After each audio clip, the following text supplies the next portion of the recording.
يا أهلا وسهلا بالعميد حسام حسن، المدير الفني لمنتخبنا الوطني، والتشكيلة الجديدة والتأوليفة الجديدة.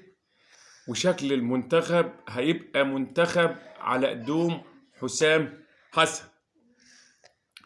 بعد استبعاد محمد صلاح وضم اللعيبة لأول مرة للمنتخب.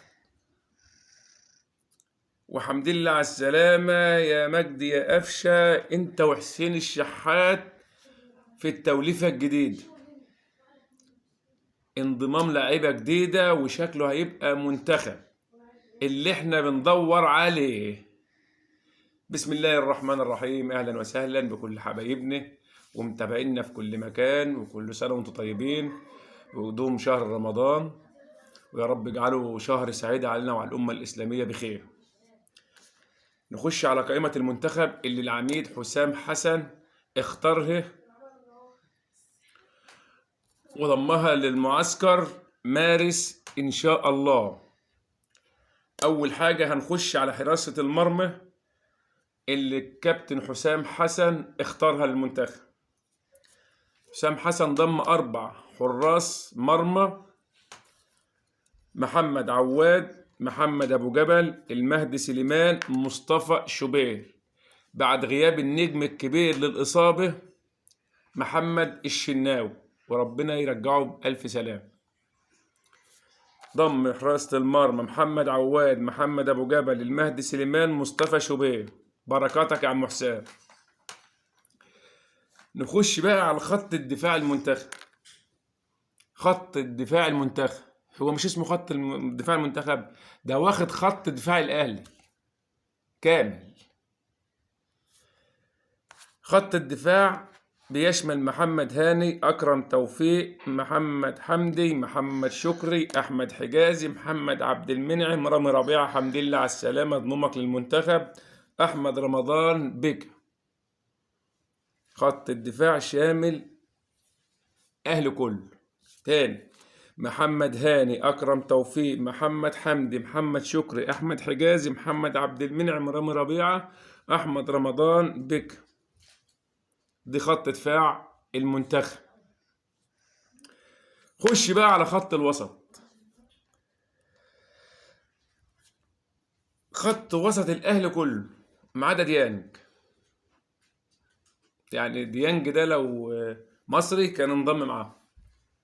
خط دفاع خط وسط الملعب أهلي كله يشمل حمدي فتحي، مروان عطية، إمام عاشور، محمد مجدي قفشه، أحمد نبيل كوك. خط وسط نادي الأهلي كاملا. بركاتك يا عم حسام. نخش بقى على خط الهجوم. يشمل محمود تريزيجيه، مصطفى فتحي، حسين الشحات. حمد لله على السلامة يا عم حسين، نورت المنتخب. عمر مرموش، مصطفى محمد، أحمد عاطف، محمد شريف. حمد لله على السلامة محمد يا شريف. محمد الشامي. ما شفتش ولا لاعب من الزمالك مع المنتخب غير عن محمد عواد. 10 لعيبة من الأهلي ومفيش ولا لاعب من الزمالك غير محمد عواد. ولو كان محمد الشناوي جاهز كانوا بقوا 11. عامة مش مشكلة، مع ان كده هيأثر على الاهلي. مش لاعيبة الاهلي مش خسارة في المنتخب، بس يجيبوا لنا حاجة، نشوف حاجة زي المنتخبات. بس انا من رأيي القائمة دي فيها الامل، فيها الامل. سيبك بقى من اللي بيلعب بصوابعه وبرجليه والناس اللي شبعت ديا وما عادش لازم لها حاجة. احنا عاوزين نشوف ناس جديدة تاكل في النجيلة زي التوليفة دي بالظبط، لان اللي شبع ما عادش هين نفسه. الناس اللي انضمت للمنتخب دي كلها ناس جديده وعاوزه تظهر. سيبك من الناس اللي ظهرت وبتتقطم زي محمد صلاح وخلافه. طيب بالنسبه بقى لما الاهلي يجي يلعب ماتش كده جنب المنتخب، هنلعب بمين؟ يعني ساعات المنتخب بيلعب والاهلي بيلعب، ساعات مثلا هنا او هنا في اي بطوله كده، مش هنلاقي ولا لاعب في الاهلي. ده كده ممكن الزمالك تصطادنا في ماتش في الدوري ولا بتاع جنب كده ممكن.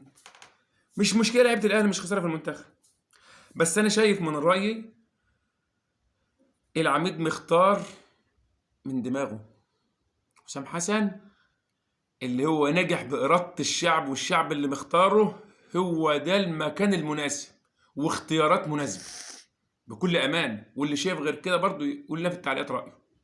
بس دي أفضل تشكيلة للمنتخب، مش عشان واخد الأهلي، ده أنا زعلان اللي واخد لعيبة الأهلي لأن أنا أهلاوي.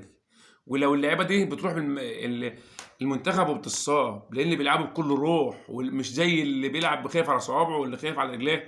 لعيبة الأهلي فدائية واخد اللعيبة كلها. بس انا حاسس خير، المنتخب شكله هيبقى مع حسام حسن غير، هنشوف منتخب تاني. والله الموفق ان شاء الله باذن الله، ونعمل بطوله كويسه وربنا يوفقهم يا رب ان شاء الله باذن الله، ونعمل احلى بطوله.